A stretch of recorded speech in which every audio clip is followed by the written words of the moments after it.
Hi, I'm Yvonne Taylor, and welcome to the first full episode of the Equity Within Unscripted podcast.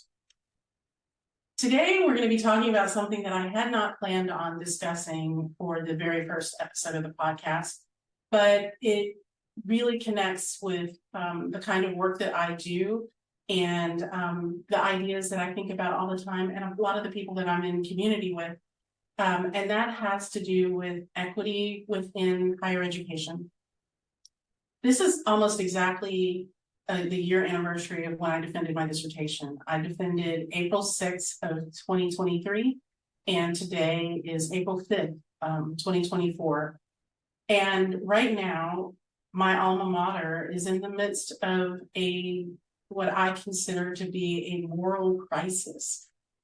They laid off 60 staff members who had previously worked in DEI roles, who thought that their jobs were safe after the state of Texas had just put through legislation to ban DEI offices in public institutions within the state. Their jobs had been restructured. And they had been moved into other departments and were doing work that had been open to everyone. So, for example, one Black woman who was high up in the organization at UT had created an organization or co-created an organization that was specifically worked with Black and Latino undergraduate girls and gave them all kinds of opportunities to do things that they might not have had the opportunities or the resources to do. That was open to white girls. There was the gender and queer studies organization, I'm getting that wrong, but that had been changed to the Women's Center. So there were lots of things that had been done to kind of strip some of the explicit DEI from the work and roles of these folks. Yet, even after that was done, they were their jobs have been now eliminated from the university. And it's caused a great deal, like a ripple effect of pain across not only the University of Texas, but the students, staff, and faculty who remain, and the people who lost their jobs and their families and loved ones, but all of us who were touched by these folks whose great righteous work had been done on those campuses. And UT's a huge place, has many hundreds of thousands of alumni. So the ripple effects of pain are all across the nation and possibly even the world right now. Speaking to that, just to kind of lay a little groundwork on so that you understand what's happened. One of the alums, Dr. Ryan Miller, who is a professor in North Carolina, wrote an article in Inside Higher Education that just came out today that's titled DEI Isn't Scary, Political Purges Are. And it really describes that this as a political purge of people who were doing wonderful work that without whom he might not be a faculty member today. He's a queer white man. He wrote this heartfelt article that's Inside Higher Education, and there are so many other articles like this that have been written and will be written.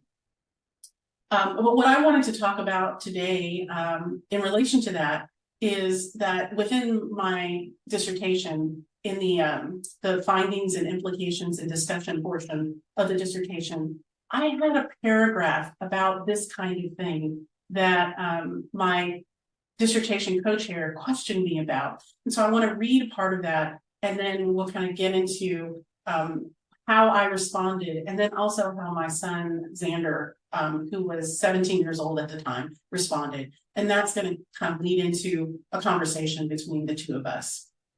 Yeah. So what I wrote that Dr. Rich Reddick questioned me about during my dissertation defense was that the participants in my study frequently mentioned the impact that donors and legislators have on the campus culture. So I'm going to read here what I'd said. The impact of donor relations and legislative influence were mentioned relatively frequently in interviews with staff, including those who were not in philanthropic job positions. Both donors and legislative influence were coded as white and male. When participants referred to what the donors would agree or disagree with, the donors they meant were white men with wealth and power, like the donors who wrote directly to the president to influence the decision on retaining the Buck the Rebel mascot. Donors are valuable resources in higher education landscape that is experiencing dwindling state dollars and stiff competition. In addition, as a flagship university, Haven State Universities, that's a pseudonyms, governance included those appointed by the state legislature, who at the time were mostly right-leaning white men. These factors may have had a strong influence on unequal resource distribution, a tenet of racialized organizations, and are worthy of further research. I used Ray's theory of racialized organizations and combined it with Acker's theory of gendered organizations as a framework in my dissertation. So now I want to share that a particular moment in my dissertation defense where Rich asked me more questions about that, because it seemed like a big thing. And I want to take you back to the idea that I wrote this and defended this dissertation a year ago, and we weren't experiencing the anti-DEI legislation yet at that time. We were not, we weren't experiencing it in Claudine Gay, hadn't even become, or if she had just become president of Harvard. So these things had not occurred yet when I wrote about them, and they've only become much bigger issues since. So now I'm going to share my screen and kind of pull up, if I can find it, the video. I'm gonna have to edit this, I think. Some things. Okay. I'm not gonna share the screen just yet.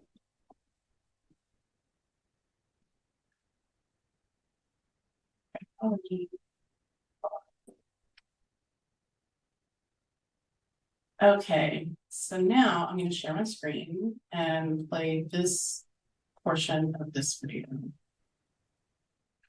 I agree. I wanted to really hear more about sort of the structural recommendations you would have. So in other words, you talk in the final chapter about, hey, the legislature has a great influence on the institutional context. And I was thinking, as a dissertation writer, you get to sort of put in the world, what are the things that need to happen? You don't have to be worried necessarily about how those things happen, right? Because we can get bogged down in that thinking, well, how will this happen? But how will we convey, for instance, to legislators or boards of trustees or people in systems that are actually sort of baking in a lot of the inequity you're talking about?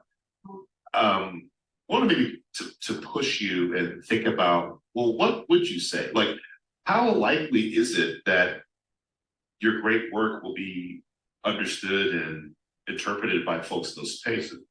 And how might that happen, right? And I think this is the idea of temper radicalism, right? So, it may not happen in some of the context, the ways that we're talking about, but I wanted you to maybe think about it a little bit and see if there are ways of getting that out. I mean, one thing that's become obvious in our contextual environment is that there's a lot of people operating under assumptions about how higher education works. Yeah. And they may not be open to learning that. Let me make that very clear. But maybe some are. I'm just curious if you have ideas about how to engage that population, how to directly engage with that group that perhaps is kind of in the background of all of this. Rich, I don't think we have a lot of good faith actors right now within our legislature to try to engage those folks. So if I were going to assume that there are, I would say that one of the decisions that I made to make this dissertation inclusive and inclusive of white women as well is because I wanted people to understand that these structures negatively impact not just people of color, but also negatively impact white people too. That witnessing other people experiencing harm or which has a negative impact on folks, which I cover in the dissertation. It has a negative impact on lots of people, but also that Rich, for me, it's a hard question because I don't see those folks as being willing to listen to reason and logic. So what do you have yes, you can add something. Yeah, most people don't have a choice to not to go. Why? Because sooner or later it's going to affect the negativity. Yes. And so the compound of everybody. Yes. Meaning that we all have something that we share and a goal that we share, white, racist or not, that we'll have to work together to achieve, because that's, how it happened in the past is how it happened. Yes. Did y'all hear him? I heard some brilliance. That's what he's cited in the dissertation because he's been my partner in this work. Let's see him on the video, because that deserves put some respect on his name. Can you repeat a little bit? I could only hear some of what he was saying.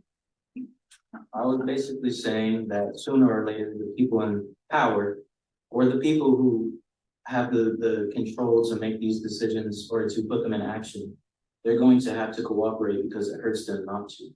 Their goals, which however selfish they may be, they need us to make those goals achievable. And we're going to have to help them with that in order to get what we want, which sucks, but also that means they're going to have to help us. We all have a common goal, which is to succeed.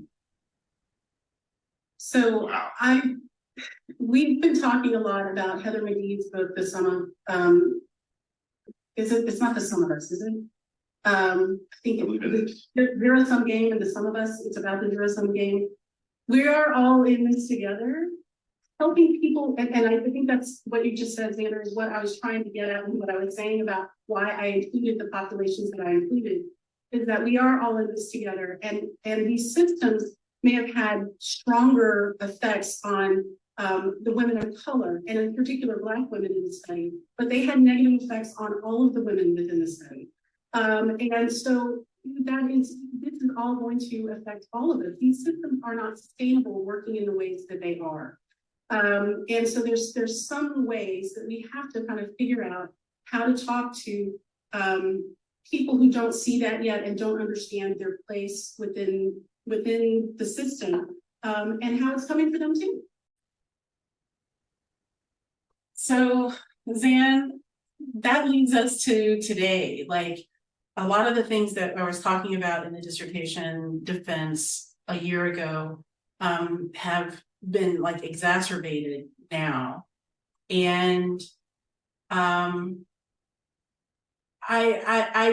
thought a lot about your words about we all want the same things. And if we all want the same things, ultimately we need to be striving for a win-win.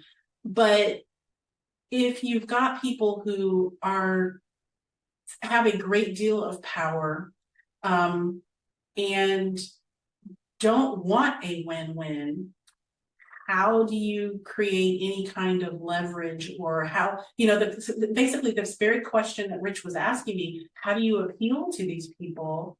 I still don't have an answer to how you do that, because they want us gone. Well,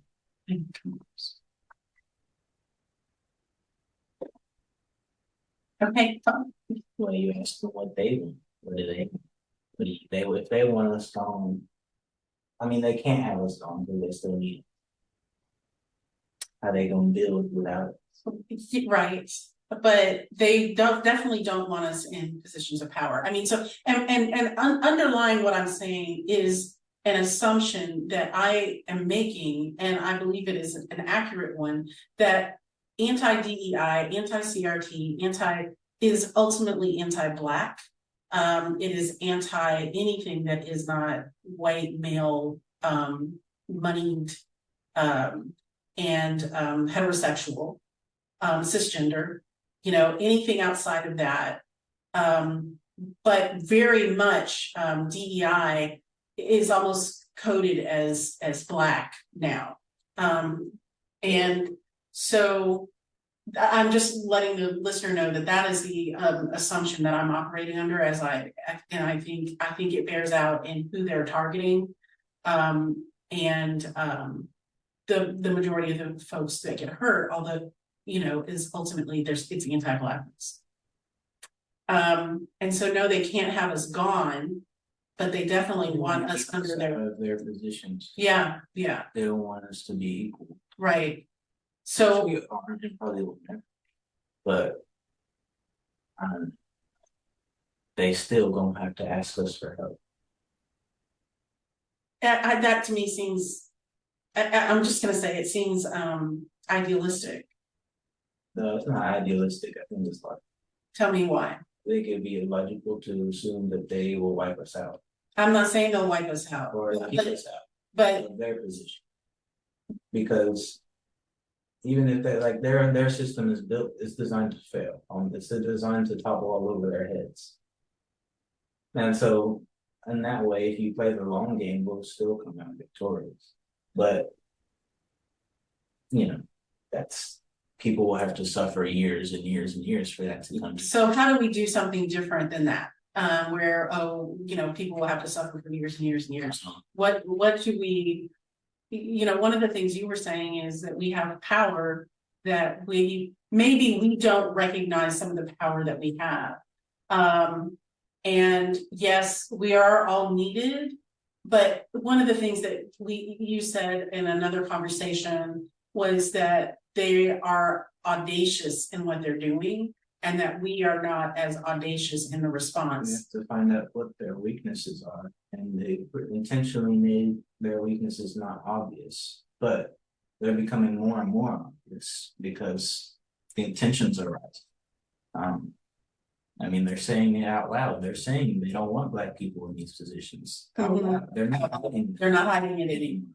They aren't pretending to be allies with Black people. Right. Like, Trump saying, "Look at my fellow African American in the crowd." Right. They're not doing that shit. They don't care about that anymore. They just want to keep us out and keep us down. Right. And keep us lower. So what I think I'm hearing from you is that because they're making it obvious, we don't have to pretend like it's not real. We don't have to live in an artificial barrier. We can say we can break all loose. And that scares them. Yes. That's what scares Yes. them. Is when we don't pretend, is when we aren't under the same rules that they live in. Right. When we say, no, I'm just gonna do my own thing. That's what they hate. That's what terrifies them. Right. That's what makes them, but it's also what provokes them to kill us. Right. So we're gonna have to get killed in order to kill them. No, all right, I don't want to talk about killing in my podcast. I'm serious. Yeah. In order to kill the system that they live in, we have to let ourselves be hurt a bit.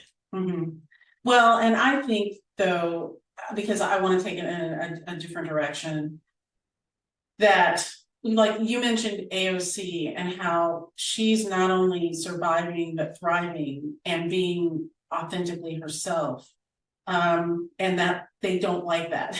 Well, what they don't like is the fact that they've worked so hard to build a system where that's impossible, and she's doing it effortlessly. Right.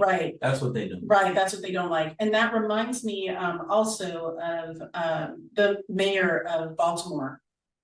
He is the very same. We're nonchalant about just thriving. That's what they hate. When we are just thriving and living like normal people, they don't like that. Right. They want us to know that we're Black and that Black is less than. That's what they want us to know. But we're like, no, we don't believe that, and that's not true. Right. And we're gonna live like that's not true. Right. We're gonna live like we're better than you. Actually, that's what she's doing. She's living like she's better than them. She's not saying she's better than them. She doesn't have to say it. They already feel that way themselves. That's why they hate her so much. Mm, It's because they feel insecure when they're around her. right. Because she's living authentically and they're not. And that's what makes it better. It's not like the inherent humanity of a person. No, it's authenticity. It's authenticity. It's not good or bad. Right. It's real and fake. Right. Right. So what I'm hearing from you is that that freedom, cultivating a sense of freedom and an actual, freedom for yourself. To embody. And embody it, yes, To live. embody it and to live it. That's what they can't stand. Yes, and not only can they not stand it. That they will provoke can't them to do push themselves out of their positions of power. Yeah. And here's the thing, that is our power that they cannot take away. They can try to snuff it away.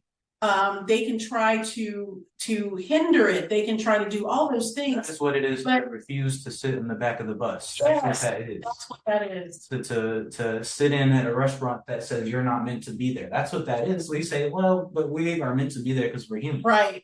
And if the Constitution is constitutional, we can be here. Yes.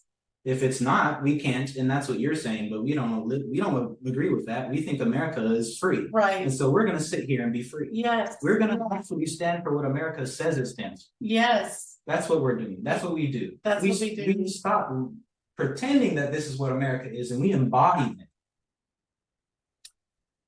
I think that's awesome.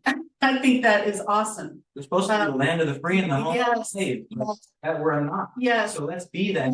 Yeah, and so I think what has been very frustrating for those of us who are in organizations and systems like academia is that we have done this piecemeal thing all along to appease, folks, to make it look a certain way. And then they just immediately, when they have gained the ability to say the thing out loud that they had not been able to for 50 years since the civil rights movement, then those systems that we worked so hard for just caved. They're just caving like a house of cards left and right. However, what is needed, not only from the systems, and some of these systems may never give us that, but for us with these marginalized identities, is to continue or to even more live out loud as our authentic selves, and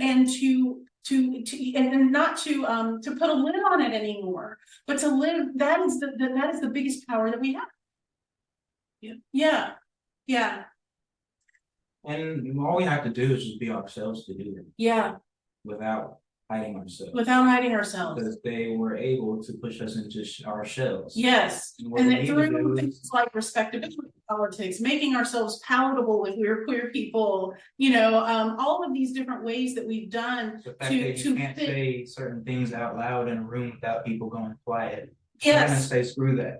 Yeah. We're gonna say those things and pretend we're not gonna pretend like those things aren't normal. Right. Like those things are out there. Yeah. We're just gonna say them because everyone's talking about them on the internet. Why should we talk about them in front of other people in person? In school? Why? Right. It's because of the people who are in charge of these systems are the same people who don't want us talking about these things. Right. That's why the social media scares them. Yeah. That's why they're trying to ban TikTok. Yep. Okay.